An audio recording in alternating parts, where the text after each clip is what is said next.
بسم اللہ الرحمن الرحیم۔ ڈیئر اسٹوڈنٹس، السلام علیکم۔ آج ہم اپنا سیکنڈ چیپٹر جو ہے اس کا سیکنڈ پارٹ پڑھیں گے۔ پہلے حصے کے اندر ہم نے 5 پیراگراف پڑھے جن کا مختصراً خلاصہ آپ کے سامنے پیش کر دیتے ہیں کہ سبق پرنانی اشرف صبوحی کا تحریر کردہ ایک شخصی خاکہ ہے جس میں پرنانی کے بارے میں، ان کی زندگی کے بارے میں بتایا گیا۔ پرنانی 125 سال کی ایک بوڑھی عورت ہے۔ اپنی جوانی جو ہے دلی کے شاہی قلعے میں گزاری۔ ان کے 7 بیٹے اور 5 بیٹیاں تھیں، لیکن 1857 کی جنگ آزادی کے اندر جس طریقے سے شاہی قلعہ تباہ و برباد ہو گیا، ان کا خاندان بھی لٹ پٹ گیا اور ختم ہو گیا۔ ایک نواسی جو ان کی بیٹی رقیہ کی بیٹی تھی، آمنہ جن کا نام تھا، وہ رہ گئی تھی۔ اب چونکہ وہ اپنے شوہر احمد مرزا کے ساتھ رہتی تھی اپنے مکان میں، اور احمد مرزا نکٹو آدمی تھا اور وہ کوئی کام نہیں کرتا تھا۔ اپنے باپ کے بلبوتے پر وہ کھاتا پیتا اور عیاشی کرتا۔ اس کے والد کا جب انتقال ہوا تو وہ اپنے بچوں کے ساتھ، اپنی بیوی کے ساتھ آ کر پرنانی کے گھر رہنے لگا، اور اسے امید یہی تھی کہ پرنانی چونکہ اتنی عمر ہو چکی ہے، اب دنیا سے رخصت ہونے والی ہے، اسی امید اور آس کو لے کر کہ سارے کا سارا مکان جائیداد اس کو مل جائے گی، وہ آ کر پرنانی کے پاس رہنے لگا۔ لیکن پرنانی کے بارے میں مصنف کہتے ہیں کہ وہ بھی پرانے زمانے کی بوڑھی تھی، وہ بھی مرنے والی نہیں تھی۔ وہ یہ سمجھتے تھے کہ بال پڑا مٹکا ہے، جیسے مٹکے میں لکیر آ جاتی ہے تو وہ ٹوٹنے کے قریب ہوتا ہے، لیکن پرنانی جو ہے وہ پکا پان تھی، لیکن اس کے باوجود یعنی مرنے کے قریب تو تھی، پھر بھی وہ مرتی نہیں تھی۔ اب اس سے آگے ہم سبق کو کنٹینیو رکھتے ہیں کہ آگے مصنف اپنے دلچسپ انداز میں ہمیں کیا کیا معلومات دے رہے ہیں، تو چلیں آگے سبق کو کنٹینیو کرتے ہیں۔ اب احمد مرزا اور اس کی بیوی آمنہ نے پرنانی کو اٹھا کر ایک کوٹھلی میں ڈال دیا تھا۔ تو مصنف کہتے ہیں چند روز تک تو بڑھیا یعنی بوڑھی عورت اپنی حالت پر روتی رہی، پھر اسے صبر آ گیا۔ 2-4 پرانی چیزیں، تھوڑا سا سامان جو اس نے اپنی کوٹھڑی میں رکھ لی تھیں اور جن کی اب وہ مالک تھی، ان سے دل بہلانے لگی، یعنی اپنے دل کو تسلی دینے لگی۔ گھنٹوں ایک ایک چیز کو دیکھتی اور آپ ہی آپ باتیں کرتی، یعنی بوڑھی تھی، اس سے کوئی باتیں کرنے والا بھی نہیں تھا۔ یہ نہ سونے چاندی کے برتن تھے، نہ قیمتی زیورات، نہ کم خواب و زربفت۔ یہ کہتے ہیں ریشمی کپڑا جس میں سونے اور چاندی کے تار لگے ہوئے ہیں یا پھول وغیرہ بنے ہوتے ہیں، یعنی ایسا قیمتی کپڑا جو ریشمی ہے اور اس کے اندر جیسے ہم بیچ میں سے ڈیزائن بنا ہوتا ہے، تانا بانا لگا ہوا ہوتا ہے عام دوسرے رنگوں کا، تو ایسا کپڑا جس میں سونے اور چاندی کے تار لگے ہوئے ہوں، یا بیل اور بوٹے جو بنے ہوئے ہوں وہ سونے اور چاندی کے وہ تاروں سے بنے ہوئے ہوں۔ تو کہتے ہیں یہ ایسا بھی نہیں تھا کہ کم خواب و زربفت کا لباس تھا، نہ دولت کے مخفی خزانے، مخفی کہتے ہیں چھپا ہوا، لیکن بڑھیا کے لیے یہ سب انمول کہتے ہیں بے جوڑ، ٹھیک ہے جی، جن کا مول نہ ہو، ٹھیک ہے جی، انمول چیزیں، بے جوڑ چیزیں اس کی زندگی کے افسانے کے دلچسپ ٹکڑے تھیں۔ یعنی یہ جو 2-4 پرانا سامان تھا، 2-4 چیزیں تھی، یہ کوئی بہت قیمتی چیزیں، کم خواب و زربفت کے لباس نہیں تھے، اور نہ ہی کوئی قیمتی خزانہ تھا، بلکہ بڑھیا کی زندگی کے ساتھ جو چیزیں اس نے استعمال کی تھی، یعنی اس کے اندر اس سے اپنا ماضی یاد آتا تھا۔ مراد یہ ہے کہ اس کے اندر وہ اپنا ماضی دیکھ سکتی تھی، کہیں اس کو اپنا بچپن کھیلتا نظر آتا تھا تو کہیں جوانی، کسی شے کہتے ہیں چیز میں وہ اپنی مرحوم مسرتوں کو مسکراتے ہوئے دیکھتی تھی، مسرت خوشیوں کو مسکراتے ہوئے دیکھتی تھی، تو کسی میں اپنی اولاد کی مٹی ہوئی تصویریں چونکہ 1857 کی جنگ آزادی کے اندر اس کے تمام کنبہ جو ہے ہلاک ہو چکا تھا، سوائے ایک نواسی کے 7 بیٹے اور 5 بیٹیاں سب ختم ہو چکے تھے، اسے دکھائی دیتی تھی، گویا 125 برس کی ایک تاریخ تھی، 125 سال کی ایک تاریخ تھی، جس کا وہ بڑے انہماک کہتے ہیں توجہ غور فکر کے ساتھ مطالعہ کرتی رہتی تھی۔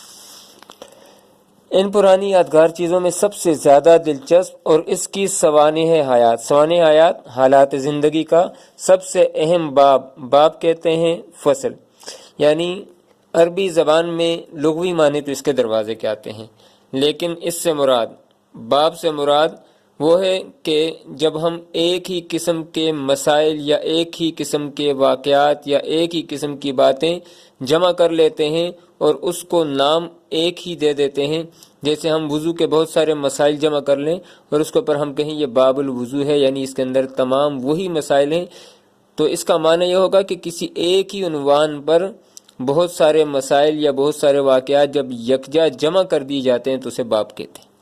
لیکن باب کے لغوی معنی عربی زبان میں دروازے کے آتے ہیں، ٹھیک ہے جی۔ تو کہتے ہیں کہ اس کی سوانح حیات کا سب سے اہم باب ایک مرقع کہتے ہیں پیوند لگی، ٹھیک ہے جی۔ جب کوئی چیز پھٹ جاتی ہے تو اس میں ہم کیا لگا لیتے ہیں جی؟ پیوند، جوڑ کو کہتے ہیں۔ مرقع یا ہزار جامے کی دلائی تھی، ٹھیک ہے جی، یعنی اس میں بہت سارے رنگ تھے، بہت سارے ٹکڑے سرے ہوئے تھے، جسے سینکڑوں رنگ برنگ ٹکڑوں کو جوڑ کر بنایا گیا تھا۔ کپڑے کی کوئی قسم ایسی نہ ہوگی جس کی کوئی نہ کوئی قطرن کہتے ہیں کاٹا ہوا پیس، ٹھیک ہے جی، جس کو ہم کہتے ہیں پیس، ٹکڑا، ٹھیک ہے، قطرن ٹکڑا اس میں نہ ہو، اور اس کے معنی حالت بھی ہے، ٹھیک ہے جی، اس میں نہیں، قطرن کے معنی جو ہے ٹکڑا ہے، اس میں نہ ہو۔ سبھی قسم کے نمونے اس میں موجود تھے، گویا کپڑوں کے آثار قدیمہ کی نمائش تھی۔ یہ جو دلائی تھی یا اوپر ڈالنے والا اس کا لحاف تھا، یہ آثار قدیمہ کی طرح تھی۔ آثار قدیمہ پرانی یادگاریں، آثار اثر کی جمع ہے اور قدیم پرانے کو کہتے ہیں، یعنی پرانی یادگاریں۔ وضاقتہ حالت کو کہتے ہیں۔ وضاقتہ کے لحاظ سے اقلیدس کی ساری شکلیں مختلف پیمانوں میں موجود تھی۔ اقلیدس کو بھی آپ اچھے طریقے سے جانتے ہیں، یہ یونانی ماہر ریاضیات تھا جس نے جیومیٹری پر بہت کام کیا۔ تو جس طریقے سے جیومیٹری کی بہت ساری شکلیں ہوتی ہیں، ایک تکون ہوتا ہے، مثلث ہوتا ہے، چوکور ہوتا ہے، تو کہتے ہیں کہ اس لحاف کے اندر یا دلائی کے اندر جو اس کی گودڑی تھی اس کے اندر بھی مختلف شکلوں میں پیس کاٹ کر لگائے گئے تھے۔ تو کہتے ہیں کہ اقلیدس کی بہت ساری جو شکلیں ہیں، ساری شکلیں مختلف پیمانوں میں موجود تھیں۔ بیچ میں ایک چوکور پیازی رنگ کا ریشمی ٹکڑا، چوکور 4 کونوں والا، ٹھیک ہے جی، چوکور 4 کونوں والا پیازی رنگ کا، پیاز کے رنگ کا ریشمی ٹکڑا سلیقہ کہتے ہیں طریقے سے ٹانگا گیا تھا۔ جب کبھی یہ سی گئی ہوگی تو دیکھنے والے اسے گدڑی نہیں بلکہ بناوٹ کا کرشمہ سمجھتے ہوں گے۔ کرشمہ کہتے ہیں انوکھی بات، یعنی اس زمانے کے اندر یہ ایک جدید ٹیکنیک کے ساتھ بنائی گئی تھی۔ تو لیکن اب بڑی بی کے ساتھ اس کا رنگ روپ بھی رخصت ہو چکا تھا۔ جوڑوں پر سے ٹانکوں نے دانت نکوس دیے تھے۔ دانت نکوسنا، دانت نکالنا، یعنی جوڑوں پر سے جب ٹانکا لگایا جاتا ہے، جب وہ پرانا ہو جاتا ہے تو وہ اٹھ جاتا ہے، یعنی نکلنے والا ہوتا ہے۔ وہ اس کو تشبیہ دے رہا ہے کہ جس طریقے سے دانت نکالے جاتے ہیں، ہاں، جس طریقے سے آپ پڑھیں گے اپنی بک کے اندر کہ دہان زخم کی مانند ہنس رہے ہیں کاج، پرانا کوٹ کے اندر، تو وہاں آپ کو تفصیل سے بتا دیا جائے گا۔ تو یہ اس کے ٹانکے جو ہیں اس کو بتا رہے کہ ایسی ان کی حالت ہو چکی تھی جیسے کوئی دانت نکال رہا ہو، ہنس رہا ہو۔ کہیں تانا ہی تانا رہ گیا تھا، بانا غائب تھا، یعنی ایک ہوتا ہے کپڑے کا تانا، ایک ہوتا ہے بانا، ایک لمبائی میں بنا ہوا اور ایک چوڑائی میں۔ لمبائی میں بنا ہوا تانا ہے اور چوڑائی میں بنا ہوا بانا ہے، یعنی جب آپ کسی چیز کو اوپر سے نیچے کی طرف لائیں گے یہ اس کا تانا ہو گیا، اور جو چوڑائی کے اعتبار سے ہوگا وہ اس کا بانا ہوگا۔ یعنی اگر تانا تھا ٹانکے کا، اوپر سے نیچے سلائی ہوئی تھی، تو دائیں سے بائیں اس کی سلائی ختم ہو گئی تھی۔ جگہ جگہ سے کیڑوں نے بھی اپنی خوراک حاصل کر لی، یعنی جگہ جگہ سے کیڑوں نے کھا لیا تھا۔ اس دلائی کو بڑی بی کی سب سے زیادہ چہیتی بیٹی، چہیتی کہتے ہیں لاڈلی بیٹی، آمینہ کی ماں رقیہ نے اپنی جوانی کا رنڈاپا کہتے ہیں جوانی میں بیوہ ہو جانا، ٹھیک ہے جی، تو رنڈاپا بہلانے کے لیے سیا تھا، پر نانی کے مشورے بھی اس کے جوڑ ملانے اور ٹکڑوں کی ترتیب میں خاص اہمیت رکھتے تھے۔ اس کا ہر پیوند جوڑ ماں بیٹیوں کی زندگی کا راز، شادی و غم کی تصویر، گونگے کا خواب اور آنکھوں سے گزرا ہوا ایک افسانہ تھا۔ اس لیے دوسرے نہ مٹنے والے داغوں کی طرح بڑھیا اس کو بھی سینے سے لگائے رکھتی تھی۔ اب یہاں پر ایک جملہ آپ دیکھیں، گونگے کا خواب، تو یہ اس دلائی کو یا لحاف کو یہاں پر اس نے گونگے کا خواب کہا ہے کہ یہ دلائی جو ہے اپنے اندر ہزاروں قصے کہانیاں رکھتی تھی۔ اس نے زمانے کے نشیب و فراز دیکھے تھے، اس نے زمانے کے اندر اتار چڑھاؤ دیکھا تھا، یعنی یہ اس وقت بھی موجود تھی جب 1857 کی جنگ آزادی ہو رہی تھی، پھر اس کے بعد اس وقت بھی موجود تھی جب مسلمانوں کے لیے اصلاحی تحریک چل رہی تھی، یعنی اس وقت بھی موجود تھی جب مسلمانوں کے تفرقے کی وجہ سے، آپس میں اختلاف کی وجہ سے انہیں سخت اذیتوں کا سامنا کرنا پڑا۔ تو کہتا ہے کہ یہ بہت سارے واقعات اس دلائی نے دیکھے تھے، لیکن اس کی مثال گنگے کے خواب کی سی تھی۔ گنگا شخص بول نہیں سکتا، اب اگر وہ خوبصورت سے خوبصورت خواب بھی دیکھے، اس کی آنکھیں تو سلامت ہیں، اس کا ذہن تو ٹھیک ہے، لیکن وہ اس کو زبان سے بیان نہیں کر سکتا۔ وہ خود تو اس سے تلذذ لذت حاصل کر سکتا ہے، لیکن دوسروں کو اس سے فائدہ نہیں پہنچا سکتا۔ تو مصنف بھی یہی کہتا ہے کہ اس دلائی نے، اس لحاف نے بڑے نشیب و فراز دیکھے تھے، لیکن اس کی مثال گونگے کے خواب کی سی تھی۔ اس نے خود تو بہت کچھ دیکھا، لیکن کسی اور کو اس کے بارے میں نہیں بتا سکتا تھا۔ ایک دن کسی تقریب کوئی رسم، ٹھیک ہے جی، جیسے شادی بیاہ کی جو رسم ہوتی ہے، اس کو تقریب کے سلسلے میں سفیدی ہو رہی تھی۔ سفیدی کہتے ہیں رنگ روغن کرنا، چونا کر دینا۔ دنیا کے دکھانے کے لیے آمنہ نے چاہا کہ آمنہ جو نواسی ہے بڑی بی کی کوٹلی بھی صاف کر دی جائے۔ چنانچہ اس نے سارا گڑ گودڑ، ٹھیک ہے جی، جو کاٹ کباڑ تھا، پھٹے پرانے کپڑے باہر نکال پھینکا، تو بیچاری بہت سٹپٹانا، پریشان ہونا، یعنی جب بڑی بی کی گودڑی بھی، باقی چیزیں بھی انہوں نے اٹھا کر پھینک دی کہ بھئی صفائی کر رہے ہیں تو اب یہاں پر نئی چیزیں ہونی چاہیے، تو بڑی پریشان ہوئی۔ روئی چیخی منتیں کی، مگر آمنہ کی منہ زوری کہتے ہیں سرکشی، اور سخت گیری، ٹھیک ہے جی، سخت رویہ یا ظلم کے سامنے ایک نہ چلی۔ اب ادھر سفیدی ہو رہی تھی اور ادھر غریب بے آس کہتے ہیں نا امید بڑھیا کونے کونے میں اپنی چیزوں کو ڈھونڈتی پھرتی تھی، یعنی وہ جو تھوڑی سی چیزیں جو اس کے ماضی کا حصہ تھی، سفیدی ہو گئی تو پرنانی اپنی کھٹیا پر جا بیٹھی۔ کھٹیا کہتے ہیں چھوٹی چارپائی، ٹھیک ہے جی، کھٹیا پر جا بیٹھی، چھوٹی چارپائی پر، اور اپنے وقت کا زیادہ حصہ خاموش آنسو بہانے اور لمبے لمبے سانس لینے میں گزارنے لگی۔ اب چونکہ اس کی ساری چیزیں گم ہو چکی تھی۔ دقیانوسی خیال ہے، دقیانوسی خیال کہتے ہیں پرانا خیال۔ اب اس کو دقیانوسی خیال کیوں کہتے ہیں؟ تو یہ دقیانوس ایک بادشاہ گزرا ہے، ٹھیک ہے۔ اصحاب کہف کا نام آپ نے سنا ہوگا، 309 سال اپنے غار کے اندر رہے۔ سورہ کہف قرآن کے 15ویں سپارے کے بالکل درمیان میں موجود ہے، تو اس میں اس کا پورا واقعہ موجود ہے۔ 309 سال سونے کے بعد جب وہ اٹھے، اور اٹھنے کے بعد انہیں بھوک لگی ہوئی تھی، تو ایک دوست سے کہا کہ بھئی آپ جا کر بازار سے ہمارے لیے کھانا لے کر آئیں۔ وہ بازار گیا، اس کے پاس 309 سال پرانا وہ تھا سکہ۔ اس نے جیسے ہی نکال کر بازار میں نان بائی کو یا ہوٹل والے کو دیا، تو اس نے کہا کہ یہ تو دقیانوس کے زمانے کا سکہ ہے، چونکہ 309 سال پہلے اس علاقے پر دقیانوس نامی بادشاہ حکومت کرتا تھا۔ تو اس کے بعد سے یہ بات مشہور ہو گئی، پرانی چیز جو ہوتی تھی، پرانی بات جو ہوتی تھی، اس کے بارے میں لوگ کہتے ہیں، جیسے پرانے خیالات کے لوگوں کو کہتے ہیں دقیانوسی لوگ، تو یہ دقیانوس وہاں سے مشہور ہوا ہے۔ تو دقیانوسی خیال کے لوگوں کا قاعدہ ہے، پرانے لوگوں کا خیال ہے کہ وہ گھر کی پرانی چیزیں خواہ وہ کتنی ہی بیکار اور فضول کیوں نہ ہوں، ضائع نہیں کرتے۔ پرانے لوگ جو ہیں وہ پرانی چیزیں ضائع نہیں کرتے۔ داشتہ آیت بکار، یہ فارسی کا محاورہ ہے کہ رکھی ہوئی چیز کام آ ہی جاتی ہے، رکھی ہوئی چیز کام آ ہی جاتی ہے۔ داشتہ آیت بکار کہہ کر کسی مکان یا کسی کونے کھدرے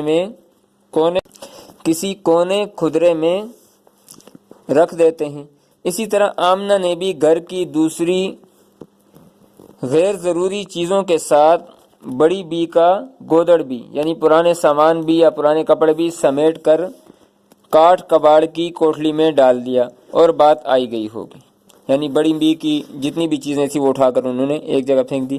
ایسی کئی تقریبیں آمنہ کے ہاں ہوئی، آمنہ کے گھر ہوئی، بڑی دھوم دھام سے ہوئی۔ مال مفت دل بے رحم، یہ بھی محاورہ ہے کہ پرائے مال پر انسان کا دل نہیں جلتا ہے۔ پرایا مال خرچہ کرتے ہوئے دل میں چبھن یا تکلیف نہیں ہوتی ہے، اسی مال پر تکلیف ہوتی ہے جو خود کمایا ہوتا ہے۔ مال مفت دل بے رحم، خوب دل کھول کر روپیہ خرچ کیا۔ احمد مرزا کی اپنی کمائی ہوتی تو دل بھی دکھتا، پر نانی بیچاری کا اثاثہ تھا، اثاثہ جمع پونجی۔ چند ہی روز میں بڑھیا کی جائیداد کا لگا لگ گیا، یعنی اختتام کو پہنچنے لگی۔ پہلے رہن کرنا کہتے ہیں گروی، یعنی آپ کسی سے 10,000 روپیہ لیں اور اس کے بدلے اپنی گاڑی یا کوئی چیز ان کے پاس رکھ دیں کہ بھئی جب میرے پاس پیسے ہوئے میں آپ کے پیسے واپس دے دوں گا اور آپ میری چیز واپس دے دیں۔ کہتے ہیں پہلے تو جائیداد کوئی دکانیں تھی یا زمین تھی وہ گروی رکھی گئی پیسے لے کر، پھر فروخت ہوئی۔ اب جب پیسے نہیں دے سکے، احمد مرزا کماتے تھوڑی تھے، تو وہ فروخت ہو گئی۔ صرف یہ رہنے کا مکان اور اس سے ملحق بازار کے رخ کی 11 دکانیں رہ گئیں، یعنی ایک مکان اور اس سے ملحق کہتے ہیں ملا ہوا، بازار کے رخ کی 11 دکانیں رہ گئی۔ چھوٹے لڑکے کو گھوڑی چڑھانا شادی کرنے کے لیے جو 2,000 روپے قرض لیے تھے اس کا تقاضا کہتے ہیں مطالبہ شروع ہوا۔ بڑی لڑکی کا کار خیر نکاح کو کہتے ہیں ضروری تھا۔ لڑکے والوں کا اصرار کہتے ہیں بار بار کہنا، اور اپنے دل کی خوشی کا موقع کیوں کر ہاتھ سے دیا جاتا۔ فکر ہوئی کہ اس مکان کو بھی 1 2 3 کر دینا چاہیے، یعنی بیچ دینا چاہیے، ختم کر دینا چاہیے۔ ٹھیک ہے جی، 1 2 3 کر دینا چاہیے۔ اتنے بڑے ڈھنڈار مکان کی کیا ضرورت ہے؟ ڈھنڈار کہتے ہیں غیر آباد مکان کی کیا ضرورت ہے؟ لالا جگو مل نے 50,000 لگائے ہیں۔ یہ ایک کاروباری شخص تھا ہندو، جس نے کہا تھا کہ میں 50,000 روپے میں یہ مکان خرید سکتا ہوں۔ 40,000 روپے کی اچھے موقع کی جائیداد خرید لیں گے، یعنی احمد مرزا اور اس کی بیوی نے اپنے دل کے اندر یہ تہیہ کر لیا تھا 50,000 کا بیچیں گے، 40,000 روپے کی جائیداد خرید لیں گے، کوئی جگہ خرید لیں گے تو باقی 10,000 بچ جائیں گے، تو 250 کا کرایہ ہو جائے گا۔ باقی 10,000 میں قرض ادا کرنے کے بعد لڑکی ودا کہتے ہیں رخصت ہو جائے گی۔ خود کرول باغ یہ جگہ کا نام ہے، میں سستا مکان لے کر جا رہیں گے۔ اللہ اللہ خیر صلی اللہ خیر صلی اللہ، یعنی اس کے آگے کچھ نہیں۔ پیسے لے لیں گے اور اپنے سارے کام بھی کر لیں گے اور مکان بھی خرید لیں گے، لیکن مشکل یہ تھی کہ اس کا قبالہ ان کے پاس نہ تھا۔ قبالہ کہتے ہیں دستاویزات، ڈاکومنٹس، مکان کے جو کاغذات ہیں، قبالہ ان کے پاس نہ تھا، اور بغیر قبالہ دیکھے خریدے کون؟ اب بغیر ڈاکومنٹس دیکھے کون خرید سکتا ہے؟ تو اب جب یہ بات ہو گئی، جب پانی گلے آ گیا، ٹھیک ہے جی، برداشت سے باہر ہو گیا، اور قرض خواہوں نے ناک میں دم کر دیا۔ ناک میں دم کر دینا، تنگ کر دینا، میں نے آپ سے کہا تھا کہ بہت سارے محاورے، انشاءاللہ اس پر ہم اینڈ میں بات کریں گے۔ ناک میں دم کر دیا، تنگ کر دیا، تو پرنانی کی طرف متوجہ ہوئے، اب دوبارہ بڑھیا کی طرف آنے لگے۔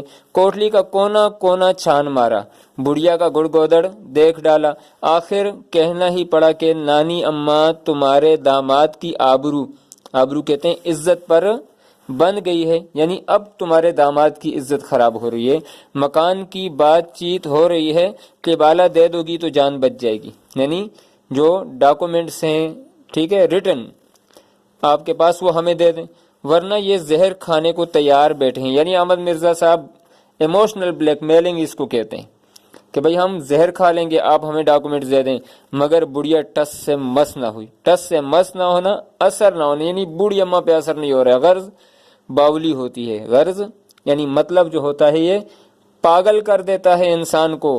اب بڑی بی کی خاطریں ہونے لگی، بڑی بی کو دوبارہ سے اس کی مہمان نوازی کرنے لگے۔ دونوں وقت آمنہ خود کھانا لے کر آتی، اور جب تک بڑی بی کھاتی وہ پاس بیٹھی ہوئی خوشامد، خوشامد کہتے ہیں منت کیا کرتی۔ آمنہ کے میاں بھی آتے جاتے مزاج پوچھتے اور دن میں 1-2 مرتبہ منت خوشامد سے قبالے کی بابت کہتے ہیں متعلق دریافت کرتے، یعنی پہلے شروع میں بھی خدمتیں ہوئی، پھر جب دیکھا کہ یہ نانی پر نانی مرتی نہیں ہے تو انہیں ایک کوٹھلی میں ڈال دیا، اور جب ساری جائیداد بیچ دی اور یہی مکان رہ گیا اور کچھ دکانیں رہ گئی اس کے ساتھ ملی ہوئی، تو اب یہ بیچنے کے لیے ڈاکومنٹس نہیں تھے، تو ان کو پتہ تھا ڈاکومنٹس پر نانی کے پاس ہیں۔ اب دوبارہ سے پر نانی کی خدمتیں، پر نانی ٹھنڈے سانس بھرتی اور کبھی کچھ کہہ دیتی کبھی کچھ، یعنی کبھی کہتی کہ میرے پاس نہیں ہے، کبھی کہتی دے دوں گی، یعنی ٹال مٹول سے کام لیتی۔ اس طرح کئی ہفتے گزر گئے۔ ایک دن صبح کو آمنہ اور اس کا